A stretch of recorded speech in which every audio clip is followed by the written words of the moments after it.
Welcome back to the channel, and in this video we're going to talk about the top 5 mistakes to avoid in feasibility studies. My name is Nicholas Coriano, went to business school, went to law school, and I've been consulting governments, local agencies, and businesses, private and public, on business planning, feasibility studies, market research for over the last dozen years. And in this video, I want to talk about the top 5 mistakes to avoid when you're developing a feasibility study. I don't know if you know this, but a poorly executed feasibility study can derail an entire project. Today, I'm going to walk through the top 5 mistakes to avoid when conducting a feasibility study that can save you time, money, and stress. So, one of the biggest feasibility study hiccups of the past decade happened over the last few years when California is trying to put together a major highway that connects San Francisco to Los Angeles. They've spent billions of dollars and haven't made any progress. And this is in part due to a failed feasibility study that obviously didn't give the right data, information, and report the right cost, planning timelines, right? And this has, no pun intended, derailed the entire project, right? And they're going back to the federal government to ask for more money. They're the laughing stock of our latest political campaigns. And this is something that if you're in government or the private sector and you're putting together an infrastructure project, a new division, right, and you're putting together a feasibility study, you want to make sure that your project moves forward, right, and that your feasibility study is intact so you don't deal with these hiccups. So I'm going to share in this video exactly the 5 biggest mistakes that people make when they're putting together feasibility studies and how to avoid them, right? So this video matters because whether you're planning a startup or an infrastructure project or a government initiative, avoiding these pitfalls will help set you up for success. So let's get to it, okay? Mistake number one of the biggest mistakes that people make when putting together a feasibility study is inadequate data collection, okay? So the foundation to any feasibility study is data. Without accurate, comprehensive data, your study is just guesswork, right? So important critical data can include market trends, financial projections, stakeholder input, or technical specifications, right? So you want to make sure that you're getting this data from credible sources, right? Whether it's the government agencies, census bureaus, whether it's consulting experts, and you want to make sure that when you gather this data, you're revisiting the data for accuracy, okay? So make sure it's not outdated. Make sure that you got the right data collection from the right agency or the source. Sometimes in feasibility studies, the data isn't out there because you're going on a new initiative or you're partaking in a new infrastructure development. So that means sometimes you have to create the method to collect the data, whether that's surveys, firsthand surveys, whether that's going out to the site and taking samples. Make sure that the data is accurate because this is one of the biggest flaws in any feasibility study is inadequate data, right? So, and that usually comes from inadequate data collection. So either getting it from the wrong source, the data is either archaic or old, or it's just not pertinent to the feasibility study, right? It's just not on point to what you're trying to accomplish. So number one, make sure you get good data, right? And again, this usually comes from surveying or going to the source directly to get the data. Okay, a lack of good data, what ends up happening if you don't have good data is usually the project's delayed or it becomes unfeasible, right? So in the case of the highway in California, it's been substantially delayed, and some people are saying that it's becoming totally unfeasible. So an example, like I said, is a project being delayed due to outdated market analysis, right? So if you get analysis of the market, but it's 10 years old, and now you go to try to implement the project, and all of a sudden, what you thought was going to happen is not happening, and it's because that data was wrong. So number one tip for anybody putting together a feasibility study, make sure that you have accurate data, right, on your market, on your industry, on your suppliers, on your vendors, on your patrons, on your investors, on your stakeholders, right? Make sure all that data is current and as accurate as possible and double check that data. Mistake number two that people uh, make when they're putting together a feasibility study is ignoring stakeholder input. Okay.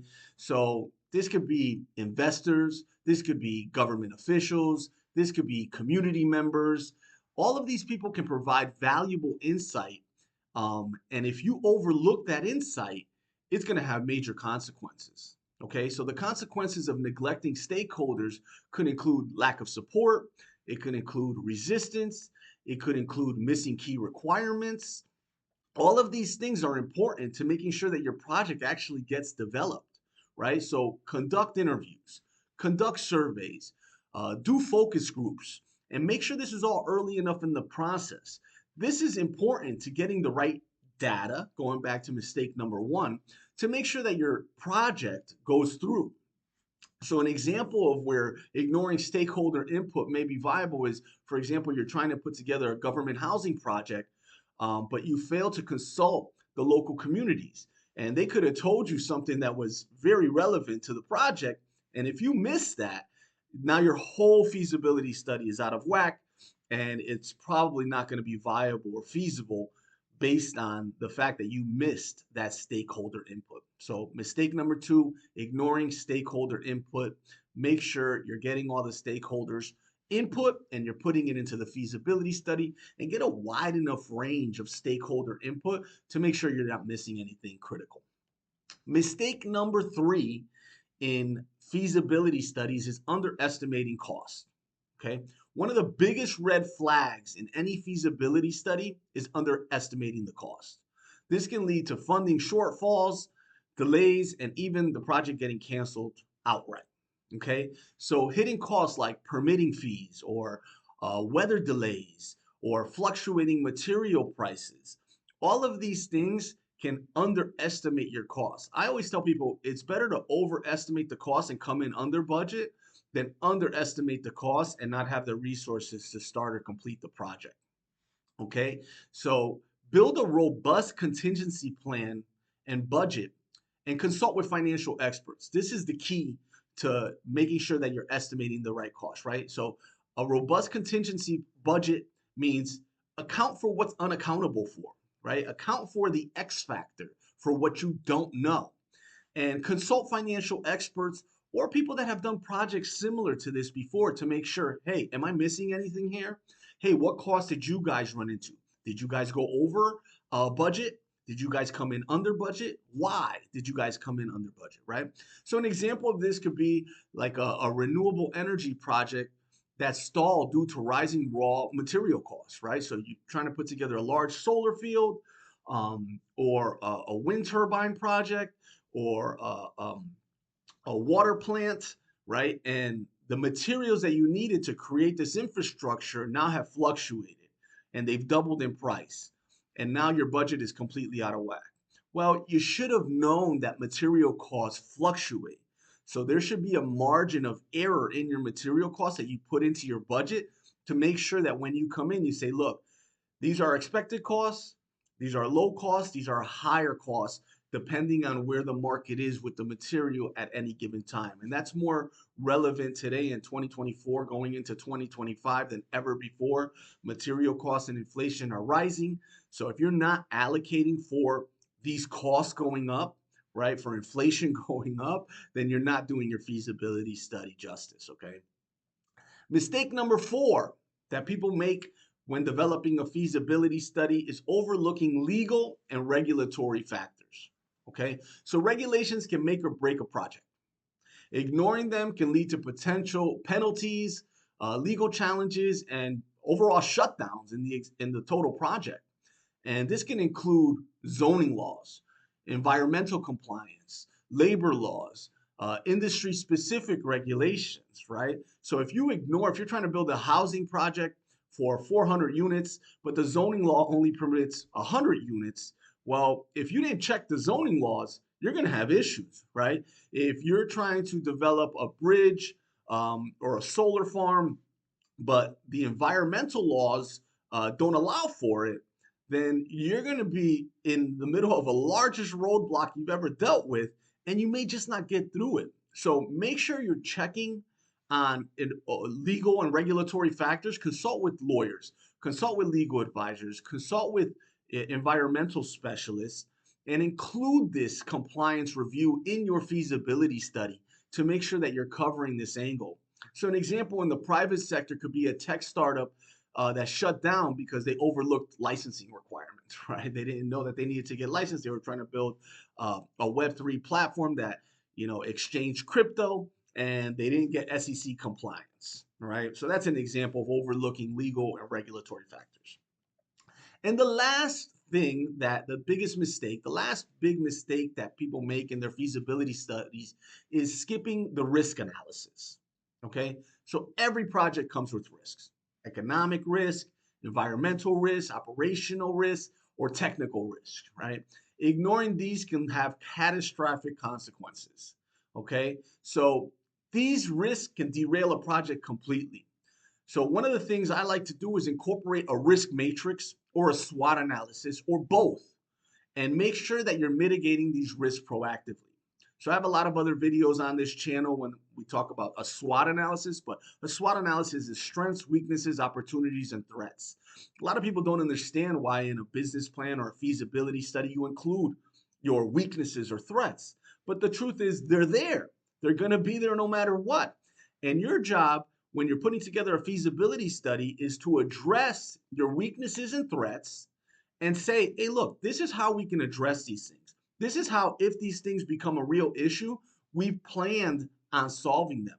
How we put together a plan of action to overcome this weakness. How we put together a plan of action to address this threat, right? So, and the same thing with a risk matrix, right? Very similar. We're listing all the risks, and then we're putting together a plan of action on how to overcome those risks. So if you don't cover, your risk analysis, an example of, a project, it could be, for example, a transportation project that underestimated the environmental risk, and now you have delays, right? You're putting a train right through a protected, environment for a certain kind of animal, and now you have certain groups, stakeholders of that, region looking to protect that animal that's protesting there, right? Or it actually causes environmental risks, right, to the water. And now that the project is being either delayed, stopped, paused, or shut down completely. So make sure you're looking at every single risk possible, write it down, list it down, and create a narrative and an action plan to make sure you're addressing each of those risks. Okay. So those are the 5 big risks associated with any feasibility study. A quick recap is number 1, inadequate data, right? Get good data to get a good feasibility study. That's one of the biggest mistakes people make. Number 1, inadequate data collection. Number 2, ignoring stakeholder input. No matter who's involved in your project, make sure you gather all the stakeholders and get their input. Understand what they're feeling, what they're thinking about, how they're addressing the situation, how they're looking at the situation, and put that in the feasibility study. Number 3, underestimating cost. Number 4, overlooking legal and regulatory factors. And number 5, skipping a risk analysis, right? This is all important to make sure that there's thoroughness and collaboration in your feasibility study, and eventually get your project pushed forward, right? Because that's the whole goal of a feasibility study. The feasibility study, in most parts, is to say, is this feasible? But many times, I would say 9 out of 10 times, when people are putting together a feasibility study, they want the project to move forward. So the feasibility study is really a way to say, hey, look, these are all the things that could go wrong. These are all the things that we've thought about. And this is the reason why we think it will be feasible. And these are the areas where, hey, it might slow us down. It might be unfeasible to do. But if we change or pivot these few things, it becomes feasible, right? So make sure you always cover these 5 things in your feasibility study. So avoiding these mistakes can be the difference between a successful project and one that falls before it even begins. Okay, so I encourage viewers or anybody listening or watching to share their experiences with government projects or private company projects and their feasibility studies or their non-feasibility studies in certain cases in the comments section below. And if you found this video helpful, like it, share it, subscribe to my channel, And check out my website, servitude.com, where I have a group of consultants that help people create feasibility studies at Servitude, Servitude. And I have more resources, blog posts there on feasibility studies and business planning. Hope this was fantastic for you guys. I enjoyed sharing it.